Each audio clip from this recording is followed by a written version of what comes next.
दोस्तों, आज कहानी शुरू करने से पहले आप लोगों से मैं एक बात कहना चाहता हूं कि ये जो गर्मी का तापमान चल रहा है ये अपनी चरम सीमा को पार कर रहा है। इसीलिए आप लोगों से हाथ जोड़ करके करबद्ध प्रार्थना है कि अपने छतों पर किसी बर्तन में पानी रखिए या फिर अपने आसपास के जो बाग बगीचे हैं वहां पर गड्ढे खोद करके उस गड्ढों में भी पानी भर के रखिए, जिससे ये जो हमारे बेजुबान परिंदे हैं ये भी पानी पी सके। क्योंकि हम लोगों को भोजन भी मिल जाता है और पानी भी मिल जाता है। हम लोग तो बड़े ही अच्छे से अपनी ज़िंदगी को जी लेते हैं, बड़े सुकून से जी लेते हैं। लेकिन ये जो बेजुबान पंछी हैं ये बड़ी मुश्किलों का सामना करते हैं और इनकी मृत्यु भी होती जा रही है, जिससे न जाने कितनी परिंदों की जातियां विलुप्त होती जा रही हैं। इसीलिए आप लोगों से विनम्र अनुरोध है कि आप इन परिंदों को बचाइए और परिंदों के साथ साथ में इस पर्यावरण को बचाइए। पर्यावरण बचाने के लिए आप ज़्यादा से ज़्यादा पेड़ पौधों को लगाइए, क्योंकि हमारे हिंदुस्तान से जो पेड़ पौधे हैं वो ज़्यादा से ज़्यादा मात्रा में कट रहे हैं। इसीलिए आप परिंदों को भी बचाइए और ज़्यादा से ज़्यादा पेड़ पौधे को लगाइए, जिससे हमारा मानसून बना रहे। दोस्तों, कहानी बहुत ही अच्छी है, बहुत ही दिलचस्प है, बहुत ही रोमांचक होने वाली है, जिसे सुन करके आपका कलेजा हिल जाएगा, आपका खून खौल उठेगा और आपके खून में एक उबाल मारने लगेगा, आपके खून में हलचल मच जाएगी, तबाही मच जाएगी। क्योंकि दोस्तों, ये जो हमारा पड़ोसी मुल्क पाकिस्तान है इसे तो विश्व नक्शे से मिटा देना चाहिए। ये जो पड़ोसी मुल्क पाकिस्तान है वहाँ पर जितने हिंदू हैं उन्हें बहुत ही बुरी नज़रों से देखता है और बहुत ही गंदी नीयतों से देखता है। तो दोस्तों, देर ना करते हुए अब हम कहानी का रुख आपकी तरफ मोड़ते हैं और विस्तार से समझाते हैं। तो दोस्तों, ये जो हमारा पड़ोसी मुल्क पाकिस्तान है उसी पाकिस्तान के लाहौर के बगल में स्थित एक छोटा सा गांव है, जिस गांव में एक हिंदू परिवार होता है और उस परिवार में एक बूढ़ा बुजुर्ग व्यक्ति होता है जिसका नाम शिव प्रसाद बताया जाता है। शिव प्रसाद की धर्म पत्नी का नाम सीता होता है। इनकी एक बेटी होती है जिसका नाम संगीता होता है। दोस्तों, संगीता की खूबसूरती को देख करके उस पड़ोसी मुल्क पाकिस्तान के जो मर्द होते हैं, जो मुस्लिम मर्द होते हैं, उनके दिलों की धड़कनें रुक जाती हैं। वो इनकी खूबसूरती को निहारते ही रहते हैं और कहते हैं कि क्या इसकी खूबसूरती है, और सोचते हैं कि अगर ये मिल जाए तो हम अपनी हवस की प्यास बुझा लें। दोस्तों, इसकी खूबसूरती को देख करके उस पाकिस्तान के कोई भी मर्द उसे देखता ही रहता है। दोस्तों, संगीता का संस्कार और उसका बोलने चालने का जो ढंग होता है वो बहुत ही अच्छा होता है। संगीता अपने गांव से कुछ ही दूर पर एक कॉलेज होता है, उसी कॉलेज में वो पढ़ाई करने के लिए आती जाती रहती है। दोस्तों, एक दिन की बात है जब संगीता अपनी साइकिल निकालती है और वो अपने कॉलेज में जब पढ़ने के लिए जाती है तो रास्ते में ही वहाँ पर कुछ मुसलमान लड़के उसके साथ में ज़बरदस्ती करने लगते हैं। वो मुसलमान जो लड़के होते हैं उसकी साइकिल को रोक लेते हैं और उसके साइकिल के सामने आकर के खड़े हो जाते हैं और कहते हैं कि वाह मेरी जान, क्या खूबसूरती है, क्या तुम्हारी गदराती हुई जवानी है, जिसे देख करके मैं तो क्या इस पाकिस्तान के बूढ़े बुजुर्ग भी दीवाने हो जाएंगे। बूढ़े बुजुर्ग भी आपकी जवानी को देख करके कायल हो जाएंगे, तो हम क्या चीज़ हैं। उसके बाद में वो संगीता कहती है कि हट जाओ हमारे रास्ते से, नहीं तो अच्छा नहीं होगा। उसके बाद में वो जो लड़कों का गैंग होता है, वो जो मुस्लिम लड़कों का गैंग होता है, वो कहते हैं कि हमें कहती है कि अच्छा नहीं होगा, अरे तुम अपने बारे में सोच, अगर हम लोग अपने पर उतर आए तो तुम्हारे साथ कुछ अच्छा नहीं होगा। उसके बाद में वो लोग उसके दुपट्टे को खींचने लगते हैं और वो जो संगीता नाम की लड़की होती है वो इनसे बचने के लिए गुहार करने लगती है और कहती है कि मुझे देर हो रही है, मुझे बहुत ही विलम्ब हो रहा है।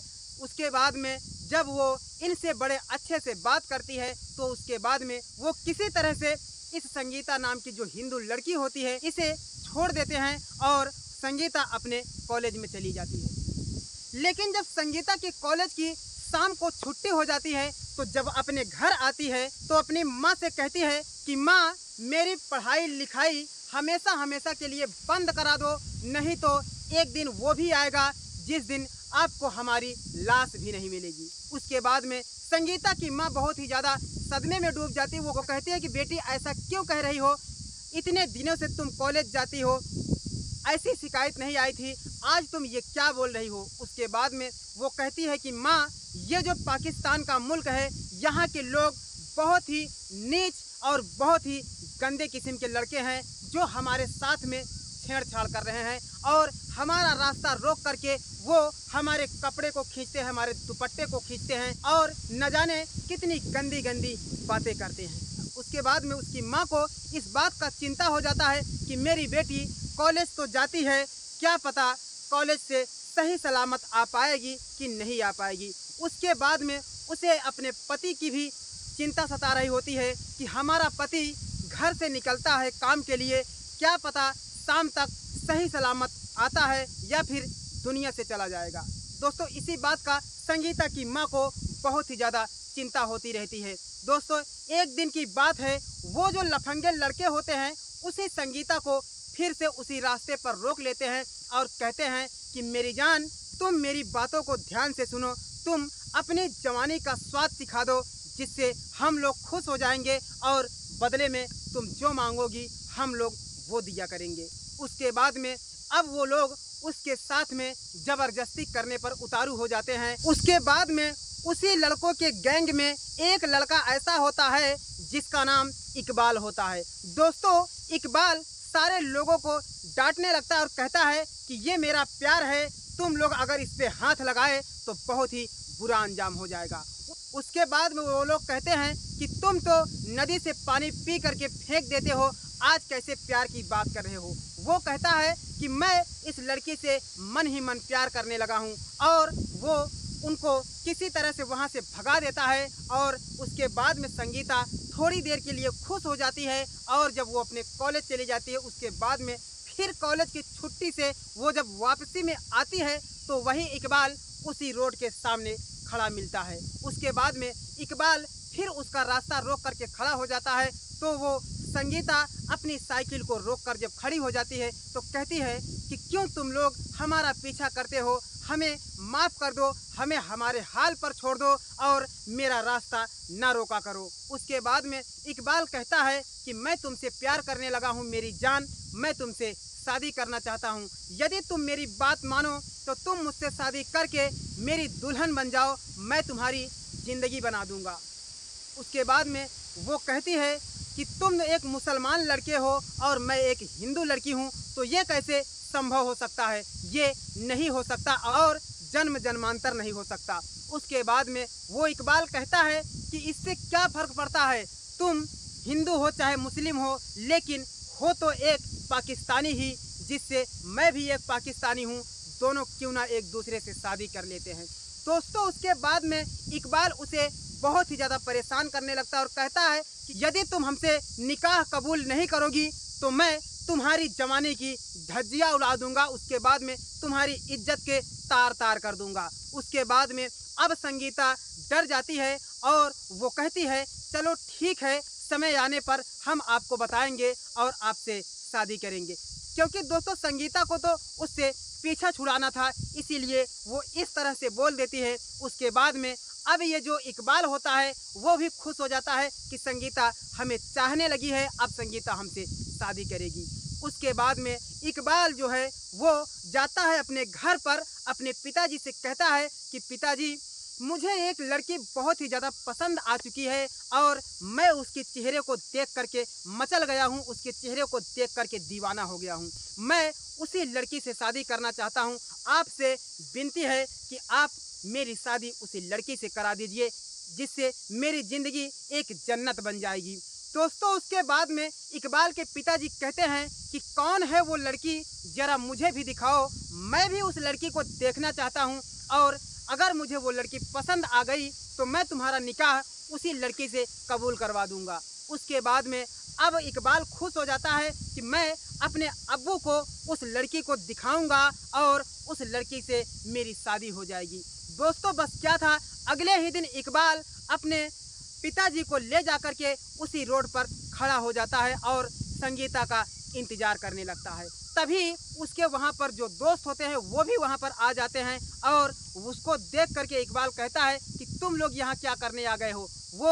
वो लोग कहते हैं कि मैं भी उसी लड़की का इंतज़ार कर रहा हूँ। उसके बाद में इकबाल कहता है कि खबरदार, अगर उसे गंदी नज़र से देखे तो बहुत ही बुरा हो जाएगा। उसके बाद में वो सारी बात अपने अब्बू से कहता है कि अब्बू, ये लोग उस लड़की के साथ में दरिंदगी करना चाहते हैं, उस लड़की के साथ में छेड़छाड़ करना चाहते हैं, लेकिन मैं उस लड़की की ज़िंदगी बनाना चाहता हूँ, उसी लड़की से निकाह करना चाहता हूँ। उसके बाद में उसके पिताजी उन लड़कों को डांटने लगते हैं और इकबाल भी उन लोगों को डांट करके वहाँ से भगा देता है।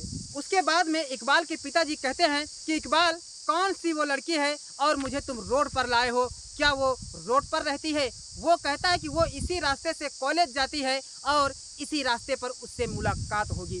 दोस्तों, बस क्या था, तभी संगीता अपनी साइकिल को लेकर के आती रहती है और इकबाल के पिताजी खड़े रहते हैं। इकबाल उस लड़की को रोकता है और वो लड़की अपनी साइकिल को रोक करके खड़ी हो जाती है। दोस्तों, उसके बाद में इकबाल के पिताजी जब उस लड़की को सर से पांव तक देखते हैं तो वो भी मस्त हो जाते हैं और कहते हैं कि बेटा, तुम्हारी पसंद भी क्या पसंद है, मैं भी तुम्हारी पसंद पे दीवाना हो गया हूँ, क्योंकि इस लड़की की खूबसूरती को देख करके कायल हो चुका हूँ।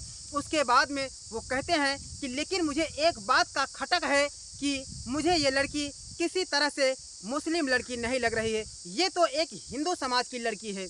उसके बाद में वो इकबाल कहता है कि हाँ पिताजी, ये एक हिंदू लड़की है, लेकिन क्या हुआ, मैं इसे पसंद करता हूँ और मैं इसी से निकाह करना चाहता हूँ। दोस्तों, उसके बाद में इकबाल के जो पिताजी होते हैं, जो इकबाल के अब्बू होते हैं, वो इकबाल के ऊपर भड़क जाते हैं और कहते हैं कि ये कतई नहीं हो सकता और कभी भी नहीं हो सकता, क्योंकि हम तुम्हारी शादी एक हिंदू लड़की से करके अपने धर्म की बेइज्जती नहीं कराना चाहते हैं। उसके बाद में उसे डांट करके घर लाते हैं। अब उसके बाद में ये इकबाल अपने पिताजी से बहुत ही ज़्यादा गुस्सा हो जाता है और कहता है कि आप इस निकाह को माने या ना माने, लेकिन मैं उस लड़की से निकाह करके ही रहूँगा।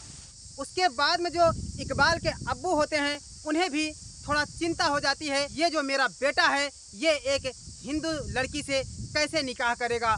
उसके बाद में वो अपनी बेइज्जती को लेकर बहुत ही ज़्यादा चिंता में हो जाते हैं। वो सोचते हैं कि मैं लोगों को बीच में कैसे जाऊंगा, लोग कहेंगे तुम एक हिंदू लड़की से शादी किए हो। उसके बाद में वो इकबाल के जो अब्बू होते हैं वो कहते हैं कि बेटा, एक ही रास्ता है जो तुम उस लड़की से निकाह कर सकते हो। उसके बाद में इकबाल खुश हो जाता है और कहता है कि पिताजी, कोई भी रास्ता हो, कैसा भी रास्ता हो, चाहे कांटों पर चलना पड़े, चाहे आग पर चलना पड़े, मैं चलने के लिए तैयार हूँ, लेकिन मुझे संगीता से निकाह करना है। उसके बाद में इकबाल के अब्बू जो होते हैं वो कहते हैं कि देखो इकबाल, यदि उसका फैमिली, यदि उसका परिवार मुस्लिम बनने के लिए तैयार है तो मैं तुम्हारा निकाह उस लड़की से करने के लिए तैयार हूँ। ये सुन करके इकबाल भी थोड़ा खुश हो जाता है और कहता है कि पिताजी, ये तो और ही अच्छी बात है, यदि उसका परिवार मुसलमान बनने पर तैयार हो जाता है तो हमारा निकाह भी हो जाएगा और हमारी इज्जत भी बच जाएगी और हमारे समाज के लोगों की इज्जत बच जाएगी। दोस्तों, बस क्या था कि अगले ही दिन इकबाल और इकबाल के अब्बू उसके घर पर आते हैं और अपने कुछ लोगों को साथ में ले आते हैं और संगीता के पिताजी के सामने बैठ करके बातचीत करने लगते हैं और कहते हैं कि देखो शिव प्रसाद, मैं तुमसे बहुत ही खास सिलसिले में बात करने आया हूँ, अगर तुम हमें थोड़ा सा टाइम दे करके बात करो तो बहुत ही अच्छा रहेगा। उसके बाद में संगीता के पिताजी जो शिव प्रसाद होते हैं, शिव प्रसाद कहते हैं कि बताओ ऐसी क्या बात है, क्यों नहीं मैं बात करूँगा। उसके बाद में वो जो इकबाल का बाप होता है वो कहता है कि देखो मेरी बात को गौर से सुनो, क्योंकि तुम्हारी ये जो लड़की संगीता है और ये जो मेरा लड़का इकबाल है, हमारे लड़के इकबाल को तुम्हारी लड़की पसंद आ गई है, इसीलिए मैं चाहता हूँ कि तुम्हारी लड़की का और हमारे लड़के का निकाह हो जाए। उसके बाद में शिव प्रसाद कहते हैं कि तुमने सोच कैसे लिया, तुम एक मुस्लिम हो और मैं एक हिंदू हूँ, तो ये मेल ही नहीं खाएगा और ये मेल ही नहीं हो पाएगा। उसके बाद में इकबाल का पिताजी कहते हैं कि क्यों नहीं हो सकता है और क्यों नहीं मेल खा सकता है। वो कहता है कि इसके लिए भी रास्ता है और अच्छे से मेल खाएगा, जिससे कोई भी बेइज्जती नहीं होगी। उसके बाद में जो संगीता के पिताजी होते हैं वो कहते हैं कि कोई भी रास्ता हो, लेकिन मैं अपनी लड़की की शादी तुम्हारे लड़के के साथ में कर ही नहीं सकता हूँ, क्योंकि जो इकबाल होता है वो बहुत ही लफंगा होता है और बहुत ही ज़्यादा दुराचारी होता है और एक आतंकवादी टाइप का लड़का होता है। दोस्तों, ये सुन करके उसके पिताजी बहुत ही ज़्यादा गुस्सा हो जाते हैं और उसके बाद में लेकिन जो इकबाल का बाप होता है वो कहता है कि देखो, मेरी बात को गौर से सुनो, यदि तुम हिंदू हो और मैं मुस्लिम हूँ तो तुम क्यों नहीं मुसलमान बन जाते। तुम्हें मुसलमान बनने के लिए मौका फरमाया जा रहा है और तुम हमारे पवित्र मस्जिद में अपना कदम रख करके नमाज पढ़ो और आज के बाद ही तुम एक अच्छा खासा मुसलमान बन जाओ, और जब ये तुम्हारी बेटी भी मुसलमानी बन जाएगी तो ये निकाह कबूल हो जाएगा। उसके बाद में शिव प्रसाद जो होते हैं वो उसके ऊपर भड़क जाते हैं और कहते हैं कि तुमने सोच कैसे लिया कि मैं एक मुसलमान बन जाऊंगा, मैं अपना धर्म छोड़ करके तुम्हारी धर्म में कैसे आऊँगा, ये कतई नहीं हो सकता और धरती आसमान डगमगा जाएंगे, सूरज पश्चिम से निकलने लगेगा, लेकिन ये कभी भी ऐसा नहीं हो सकता है। उसके बाद में वो जो इकबाल का अब्बू होता है वो भी भड़क जाता है और कहता है कि तुम्हें तो मुसलमान बनना ही पड़ेगा, नहीं तो तुम्हें न जाने क्या क्या झेलना पड़ेगा। उसके बाद में जो संगीता के पिताजी होते हैं वो कहते हैं कि कोई भी रास्ता अपनाना पड़े, कांटों पर चलना पड़े, चाहे आग पर चलना पड़े, लेकिन मुझे मुसलमान बनना कतई मंजूर नहीं है। उसके बाद में वो कहता है कि तुम हिंदू हो, तुम्हारी ये जो जाति है ये बहुत ही बेकार किस्म की जाति है, तुम लोग अपने धर्म को नहीं छोड़ना चाहते हो। अरे इसमें क्या बुराई है, तुम अगर एक मुसलमान बन जाओगे तो तुम्हें पाकिस्तान में अच्छी नागरिकता मिलेगी, तुम्हें समाज के बीच में रहने का एक अच्छा रवैया मिलेगा, तो तुम्हें इससे क्या बुराई है। उसके बाद में वो कहते हैं कि मुझे मुसलमान बनना नहीं कबूल है। वो कहते हैं कि तुम्हें मुसलमान बनना ही होगा क्योंकि मेरा बेटा तुम्हारी बेटी को पसंद करने लगा है। दोस्तों, धिक्कार है हमारा जो पड़ोसी मुल्क पाकिस्तान है, क्योंकि ये एक हिंदू को मुसलमान बनने पर मजबूर कर रहा है। जब वो कह रहा है कि मैं मुसलमान नहीं बनना चाहता हूँ तो क्यों ज़बरदस्ती की जा रही है। जब वो अपनी लड़की की शादी उसके लड़के के साथ में नहीं करना चाहते हैं तो क्यों ये लोग उसके पीछे पड़े हुए हैं। तो दोस्तों, ये तो है पाकिस्तान का मुल्क, लेकिन अगर बात की जाए हमारे हिंदुस्तान की तो हमारे हिंदुस्तान के जैसा मुल्क पूरे विश्व में कहीं भी नहीं पाया जाएगा, क्योंकि हमारे हिंदुस्तान के मुल्क में जो आज़ादी है वो किसी देश में नहीं मिलेगी। हमारे हिंदुस्तान के मुल्क में ऐसी आज़ादी है, हिंदू मुस्लिम सिख ईसाई यहाँ पर सभी को भाई भाई की नज़रों से देखा जाता है, सभी एक भाईचारे में रहते हैं।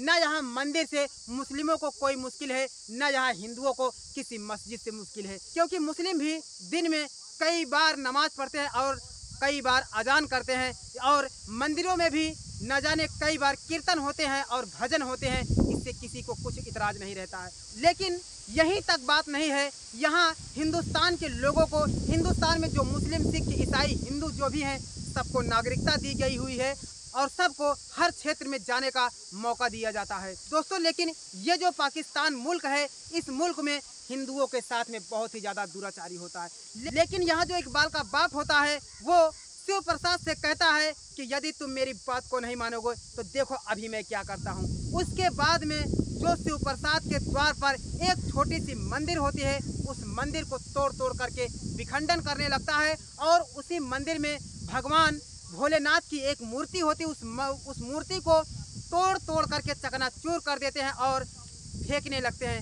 और बगल में ही रखी भगवान प्रभु श्री राम का जो मूर्ति होता है उस मूर्ति को भी तोड़ तोड़ करके वो लोग फेंक देते हैं। और घरों में घुसते हैं तो घरों में माँ दुर्गा लक्ष्मी की फ़ोटो टंगी हुई होती है, उस फोटो को फाड़ फाड़ करके वो लोग फेंक देते हैं। और घरों में जो बर्तन रहते हैं उन बर्तनों को बाहर ले जा करके फेंकने लगते हैं और उन्हें घर से निकाल करके भगाने लगते हैं। और उनके घर में जो अनाज होता है उन अनाजों को भी बाहर फेंक देते हैं। ऐसे में दोस्तों शिव प्रसाद बहुत ही ज़्यादा परेशान हो जाता है। वो कहता है कि तुम कुछ भी कर लो, लेकिन मैं ना मुसलमान बनूंगा, ना मैं अपनी बेटी का निकाह तुम्हारे बेटे के साथ में करूंगा।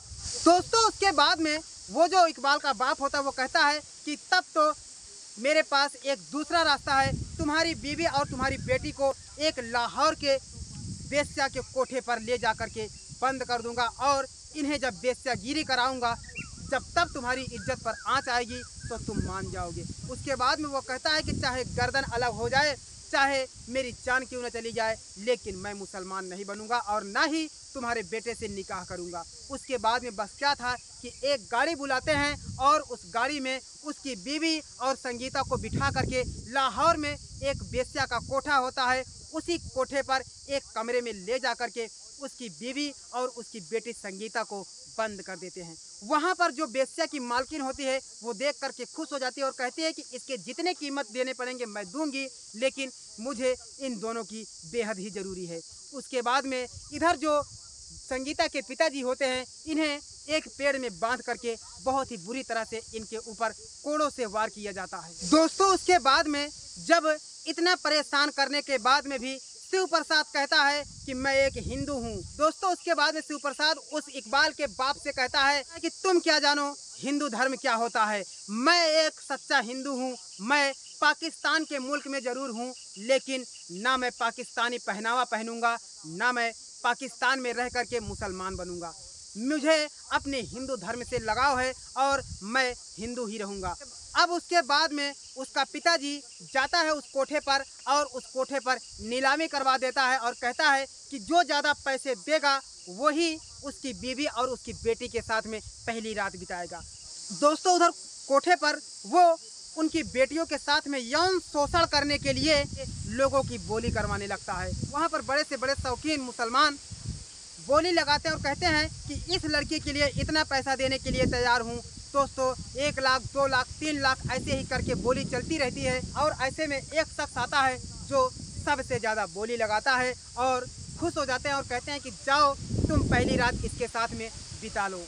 दोस्तों उसके बाद में जब वो शख्स वेश्या के एक कमरे में जाता है, जिस कमरे में शिव प्रसाद की बेटी संगीता और उसकी माँ सीता बैठी होती हैं, वो उन्हें देख करके कायल हो जाता है और कहता है कि मुझे तो संगीता ही चाहिए, यहाँ पर एक महिला क्यों बैठी हुई है। उसके बाद में संगीता उसके पांव पकड़ करके रोने लगती है और संगीता की माँ भी रोने लगती है और संगीता की माँ कहती है कि बेटा मेरी ज़िंदगी बख्श दो, मेरी बेटी की ज़िंदगी बख्श दो, नहीं तो हम लोग किसी को मुंह दिखाने के काबिल नहीं रहेंगे।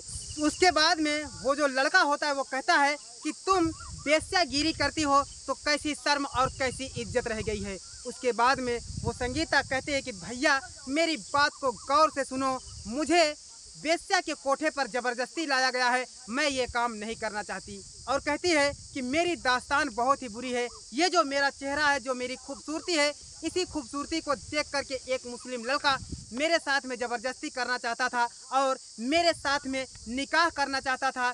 जब मैं ये बात नहीं मानी तो वो हमारे घर की मंदिरों को तोड़ तोड़ करके बिखेर दिया और हमें घर से बाहर कर दिया, हमारे बर्तनों को फेंक दिया, हमारे अनाजों को बिखेर दिया और हमारे घर को जला दिया। उसके बाद में वो कहती है कि जब मैंने ये बात नहीं मानी तो वो मुझे मुसलमान बनने पर मजबूर किया और जब हमारे पिताजी मुसलमान नहीं बने तो वो हमें वेश्या के कोठे पर बिठा दिए। ये सुन करके उस लड़के के होश उड़ जाते हैं और कहता है कि नाज है मुझे इस कोठे पर आज मैं आया हूँ, क्योंकि मैं भी एक हिंदू हूँ और मुझे इन सब चीज़ों का बहुत ही ज़्यादा शौक था, लेकिन आज के बाद मैं कसम खाता हूँ कि तुम्हें इस कोठे पर काम नहीं करने दूंगा।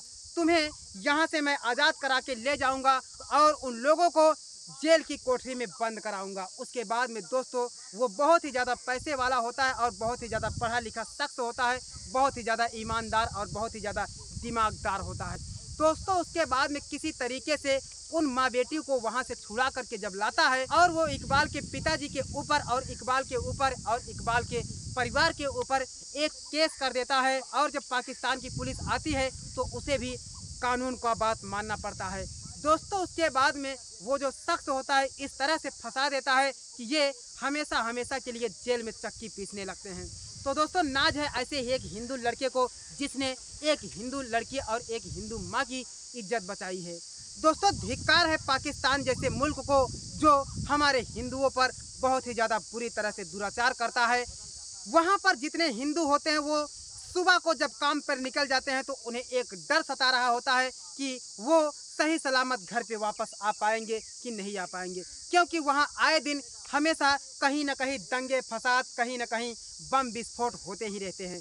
उससे तो अच्छा हमारा हिंदुस्तान बहुत ही अच्छा है। यहाँ पर न किसी मुसलमानों को सताया जाता है, न किसी हिंदुओं को सताया जाता है, न ही किसी सिख ईसाई किसी को भी नहीं सताया जाता है। यहाँ पर तो बड़े ही आदर से लोग रहते हैं और बड़ी ही आज़ादी से रहते हैं। तो दोस्तों, ये थी हमारी कहानी। अगर कहानी ज़रा भी अच्छी लगी हो तो हमारे चैनल को प्लीज़ सब्सक्राइब कर लीजिए और हमारे वीडियो को लाइक कर दीजिए। दोस्तों, आप लोगों से हाथ जोड़कर करबद्ध प्रार्थना है कि हमारे वीडियो को ज़्यादा से ज़्यादा लाइक कीजिए, जिससे हमारी वीडियो आगे बढ़ती रहे और लोगों के बीच में पहुंचती रहे। तो दोस्तों, ये है पाकिस्तान की काली सच्चाई, जहां पर जो हिंदू होते हैं और वो हिंदुस्तान में आने के लिए सोचते हैं। तो दोस्तों, मेरा सरकार से एक आग्रह है, एक विनती है, जो हमारे हिंदू उस पाकिस्तान में फंसे हुए हैं, जो उन्हें हिंदुस्तान में लाया जाए। तो दोस्तों, ये थी हमारी कहानी। फिर मिलते हैं किसी नेक्स्ट वीडियो में। तब तक के लिए सागर को दीजिए इजाज़त। नमस्कार।